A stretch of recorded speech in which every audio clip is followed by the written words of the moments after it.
Morning and welcome to our today's tutorial. I hope to make it a little bit faster than last time. Let's see if that works out. Last time we started making we finished making the operating modes function where we made 4 bits, and depending on the control panel, if there is a selector switch, if we put it in reset position, the reset mode is active. If we put it in manual mode is active, and so on. Today we're gonna create the automatic mode behavior, so real actuators moving, actuators like motors, cylinders, and so on. In this system we only have motors and one motor and 2 cylinders. So I'm also going to explain the system first. Here is the mechatronic system. I hope you can see my cursor. It's a little bit smaller. Here on the left, this is the carriage where a component is being placed, a little valve body. From the last station. So the little valve body is placed here. As soon as the valve body is placed here and we are in automatic mode or in manual mode or any other start condition is met, this cylinder here, there's a cylinder inside, should extend. Then this clamp hold a screw tight on the one side, or a little knob that's connected to a screw on one side. So this is extended, this holds the screw. On the other side, this screwdriver is going to turn on for 3 seconds, meaning closing the screw, screwing in, torquing the screw to a certain amount of torque. There is a clutch here so that we cannot have too much torque on the screw itself, so nothing can break. After 3 seconds, the motor turns off, the clamp opens, the clamp retracts, the carriage, after the clamp is retracted, goes to the end, drives to the end, here to the end. There is a little switch here in the end that indicates that the carriage is in the end. As soon as this happened, the next station would take the component. We are only waiting for the next station. As soon as the next station is done, the carriage goes back to the beginning and we can restart the cycle. That's everything what the station does. It's called torquing. I'm not gonna save. Good. Good.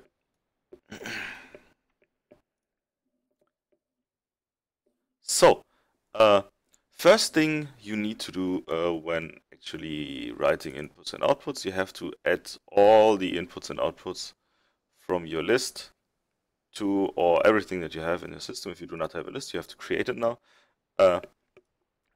All the inputs, outputs to your I/O list, to your tag table IOs. So I've done that here. I just copied it from the list I had, and I am happy now how it looks like. So the addresses need to be correct to the symbols or names. So I'm gonna make that hover because we could need it later on. So our list, necessary functions. So the next step we need to do is as far as we had it last time, we had one function called operating modes. In this function, there are several networks. Each network is responsible for writing one of my data block bits in my modes data block. So, for example, reset mode.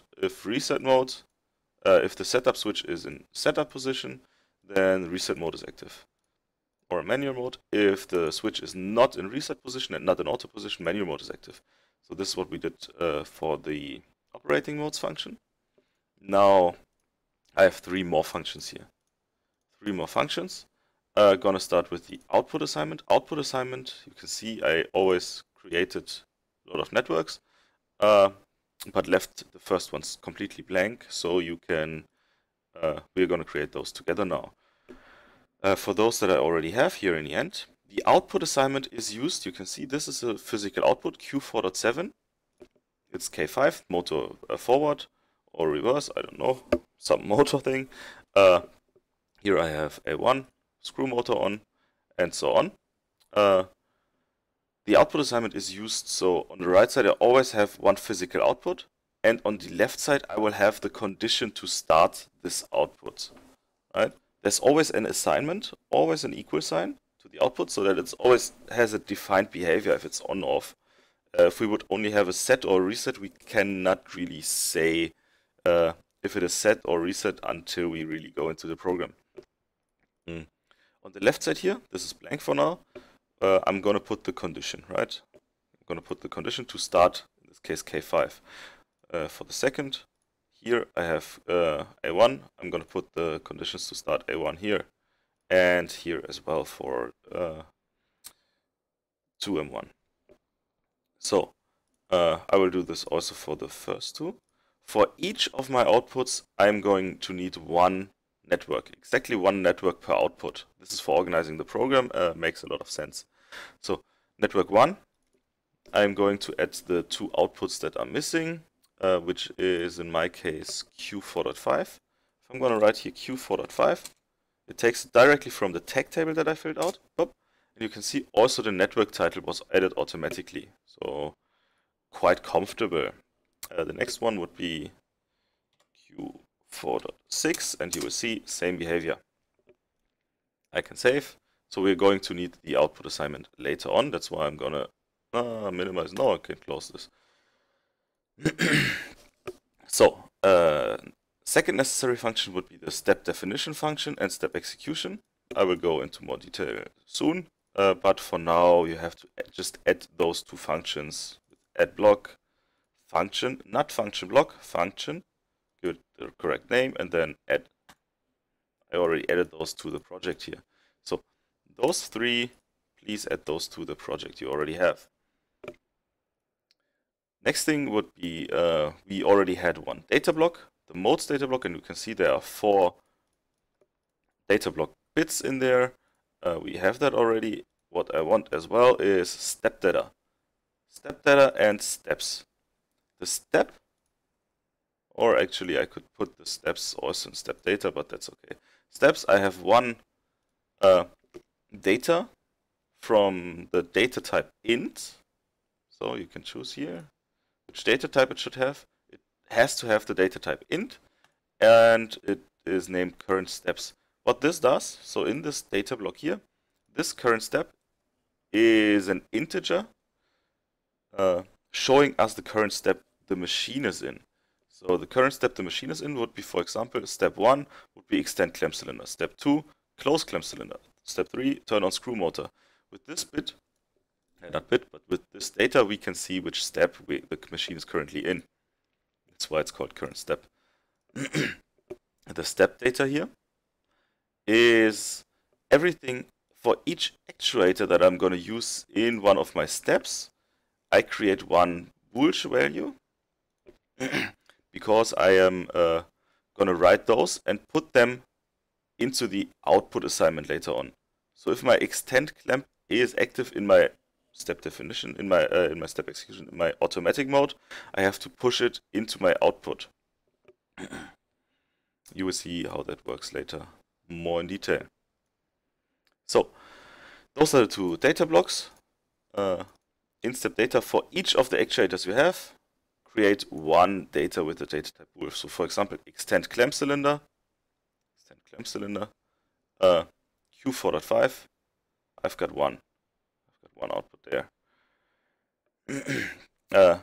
Even this extend clamp cylinder 1A, I am going to need later on here as well, right? Retract clamp cylinder, Q4.5. It's the same output, right? Q4.5 and Q4.5. Here I set it to 1, here I reset it to 0. So this is both going to happen with this bit. So I do not need a second bit that says retract clamp.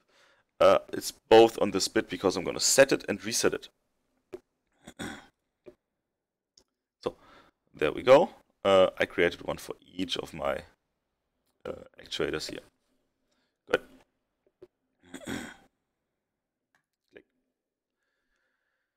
So next thing, the step definition. Step definition function in detail looks like this. Empty. I created already a network for each step. So for step 1, step 2, step 3, until step 8, slide motor backwards, slide motor reverse, yeah, that's the same. I created one step. The step definition is basically this little line here on the top, this little line and the conditions that are connected to it. So to execute step number 1, those conditions need to be true. A start statement, this is not the start push button, this is a start statement. For example, the automatic mode has been started, or I am in manual mode and I press the start button. So a start statement, 1S1, so a sensor, 1B2, a second sensor, and 2B2 not third sensor.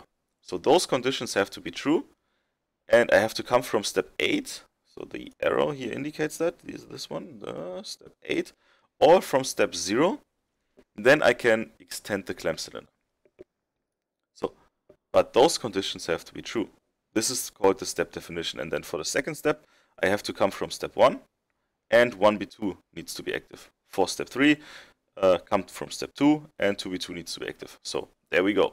Let's create the necessary networks for this. I already pre-did that for the last networks, so I'm only going to show it for the first. I am going to leave out the comments in this explanation. You have to do them. You always have to make good comments, so the network is understood by everyone else. I do not need them because I've got a YouTube video that explains what the network does. And there you go. So for executing the first step, I need those conditions here. I'm going to leave out the start condition now, because we only have the automatic mode. This would be added at a later time. I need 1S1, 1B2, and 2B2 not. So I need 1B1, 2B2, 1B2, and 2B2 not. Maybe I can do this a little bit. Can I make this a little bit smaller? I think so. Yes, good. So a little bit smaller so that I can put this here to the side and you can always see it. That's better. So which ones were this? 1S1,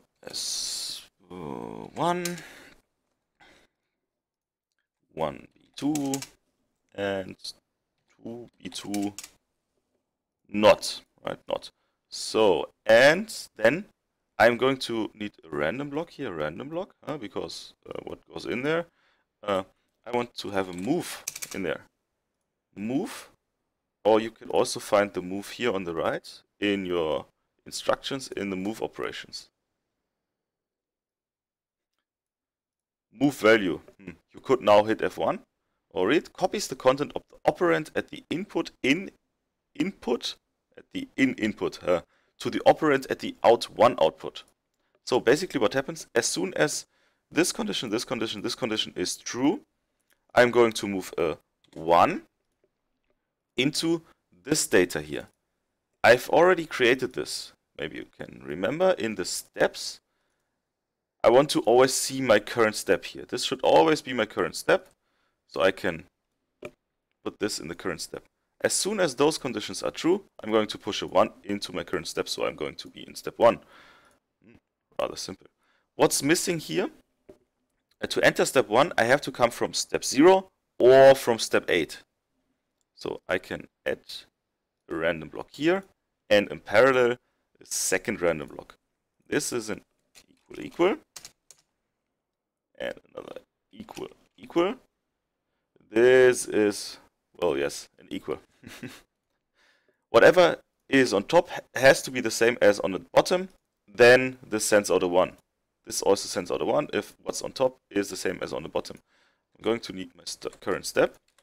If my current step, so if I'm coming from step 0 or from step 1 or from step 8 here, 8, then if I'm in step 0, this is going to be 1. If I'm in step 8, this is going to be 1, and the start conditions are true, then I'm going to move a 1 into my current steps.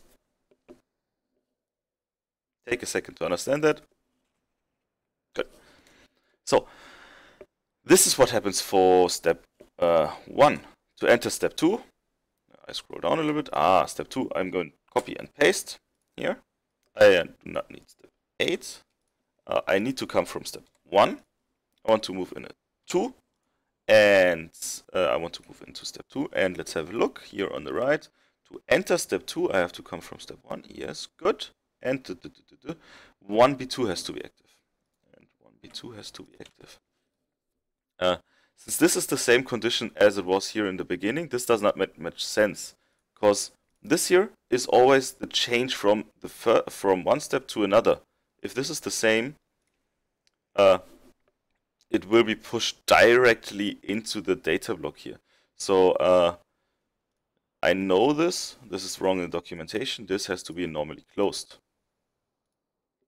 So this sensor not active in the beginning. To enter step 2, this sensor has to go active. Because in step 1, I'm going to extend the clamp cylinder. 1B2 is the sensor that indicates that the cylinder is extended. So in the first place, I want to ask, is the cylinder not extended? Then enter step 1. Is the cylinder extended? Enter step 2, and so on. So this was wrong in the documentation. Always pay attention to the documentation. There could always be errors. Good.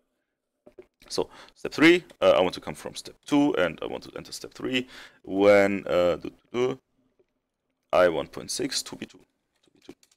There we go. Oops. 2B2, and I want to enter step 4. When I come from step 3, and I want to enter step 4. Here you can see there is no step definition. There is no transition. Those are called also transitions. So I'm gonna make this for now. You will see what comes later on. Turn on screw motor for 3 seconds, and after this has been on for 3 seconds, I want to release the clamp. So this basically is the timer. As soon as the timer is run out, I go from step 3 to step 4. Timer. Huh. That doesn't say anything as well.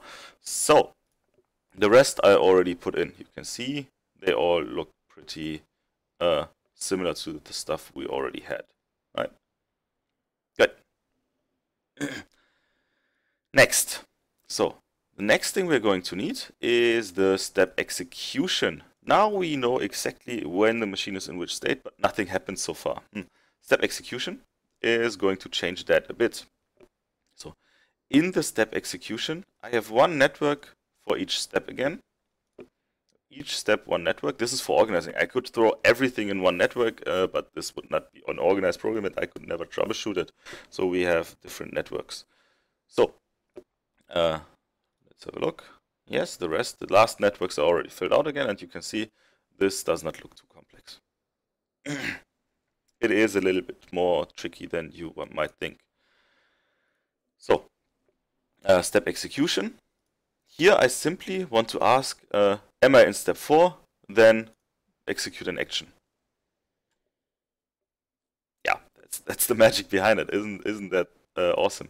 So, again, asking, right? Am I in? Is my current step, right? Is my current step step 1?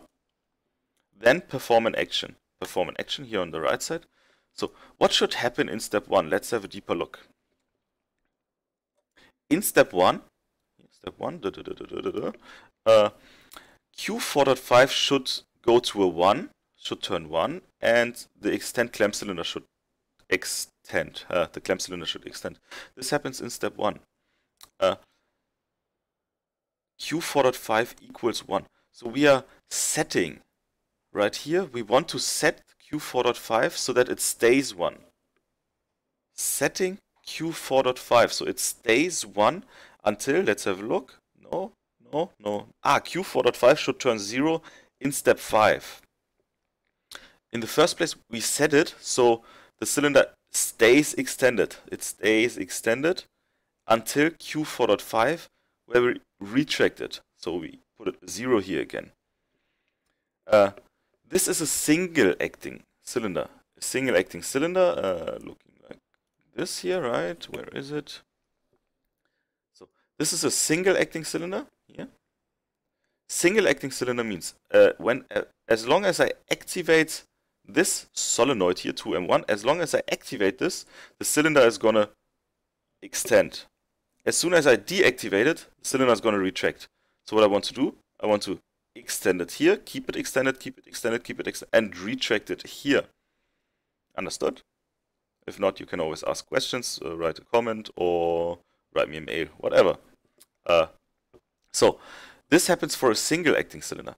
If we would have a double acting cylinder, yes, double acting cylinder and a DCV with double actuation, so one solenoid on the left side, one solenoid on the right side, then if I want to extend the cylinder, I only have to turn on this solenoid once. As soon as this is turned on once, this block is going to be pushed to the right side and it's going to stay there. So we could basically only set the output for one step. If I set this for one step, it's going to stay there. Right? Until I turn on the other side, then it's going to retract. So if I would have one of those here, I would only activate the output for this one step.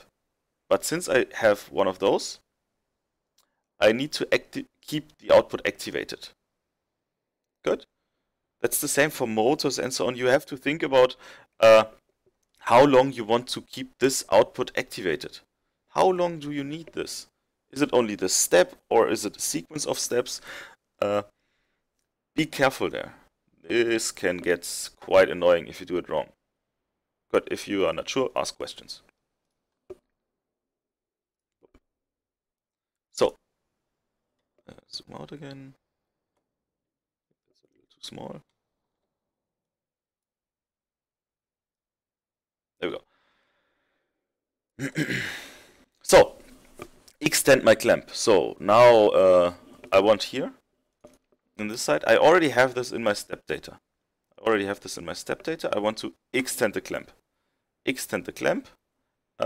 And as I said, here, I want to keep it active until this step. So I want to set this. Set means stay active. Right? Set means stay active. And in step 1, 2, 3, 5, let's have a look. In step 5, you can see, it's the same bit, but I'm going to reset it so that it retracts again. For a double acting cylinder, I would here assign this one side, the extension side, and then assign in step 5 the retraction side, so that only active for one step. But we have a double acting set. So close clamp. Let me take that again. Step 2. Close clamp. Let's have a look. Close clamp cylinder. I want to here Q5.3 and Q5.3 again. I want to set Q5.3, which is close clamp. I want to close the clamp. There we go. So screw motor on for 3 seconds. If I'm in step 3, I want to for 3 seconds. So I'm going to need a timer. Let's have a look. Timer operations. So IEC timers and semantic timers. We're going to concentrate with IEC timers. I'm going to take a TP, a pulse timer. Nope. It's going to ask me for where do you want all the data for this timer to be collected? Here. I'm going to call it screw motor. So I can rename, right-click, rename screw motor timer. That I know it's a timer. So the time should be 3 seconds. 3 ms, no, 3. I could write 3000, right? 3000 milliseconds, or I could write 3s for 3 seconds. So as soon as I'm in step 3, start this for 3 seconds. Perfect. Works just fine. So after this here, I am not allowed to put anything. This is how an S7300 works. For an S7-1200, you can put everything there. For a 1500 as well. For a 300, you can't. The compiler does not like that. So I have to put that in the next network here. Or wherever I need it. I actually do not need to put it there. Yes. So I can save. Because this screw motor timer here, we are going to need in the step, where is it? Step definition, yes. We are going to need this in the step definition. Here was the timer. Can you remember? As soon as the timer has run out, I want to move a 4 into my steps. So as soon as the timer runs out, don't concentrate on this. It's a negative edge. It changed from 1 to 0. So the timer runs out. And then this sends out a 1. So where do I have the timer? Screw motor timer. Q is the output. I'm going to need an edge memory here. Just a random memory that we have not used so far. Edge memory. Do not concentrate on that yet. Or if you want to understand that, ask me a question. This just indicates screw motor was 1 and now it's 0, then this sends out a 1. There we go. So there we have the screw motor timer, and that's it already. The rest of the steps I already predefined. Already pre-made them. Rather simple. So, except for the weight. I have not put that in the step definition yet.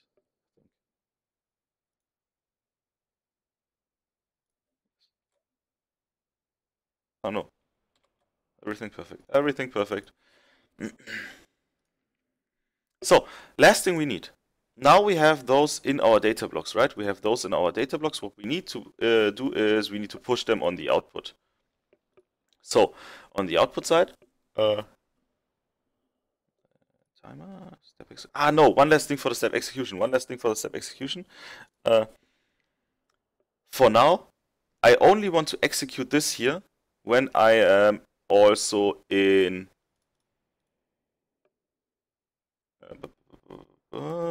modes, in automatic mode, right? I want to do all those steps only if I'm in automatic mode. I forgot that. Only when I'm in automatic mode for each single step. There we go. And save. Sorry, I forgot that. Please add one of those.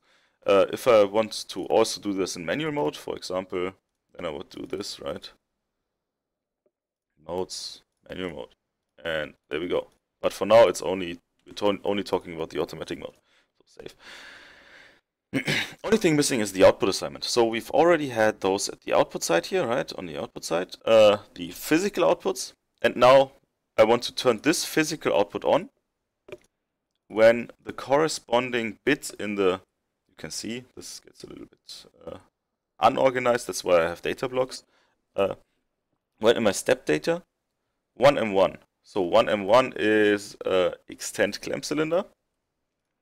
As soon as this is active in my step definition, I'm gonna activate the output. Very easy. Whoops. As soon as K4 is move carriage forward. Step data, move carriage forward. As soon as this is active, my output is gonna turn active. I think you see where this is going. So as soon as step data, as this is carriage reverse, as soon as carriage reverse is active in my step execution, K5 is going to activate. And here, the screw motor. When should the screw motor on? Actually, only if my timer is active. So screw motor timer, Q. As long as my output of my screw motor timer is active, the screw motor is going to activate. There we go. And my noise is itchy. Sorry for that. So, 2M1 is the close clamp, so I can also put in here step data, and then it's gonna bring me there. Step data, there, step data, and close clamp, and save the project. And guess what? One thing missing. Step execution done. Output assignment done. And one thing missing in the main. We need to call all those, right? We need to call them. So I will just take those. We now need to think of a logic series. Of course, I want to decide for the operating modes first. Then I want to see in which step am I.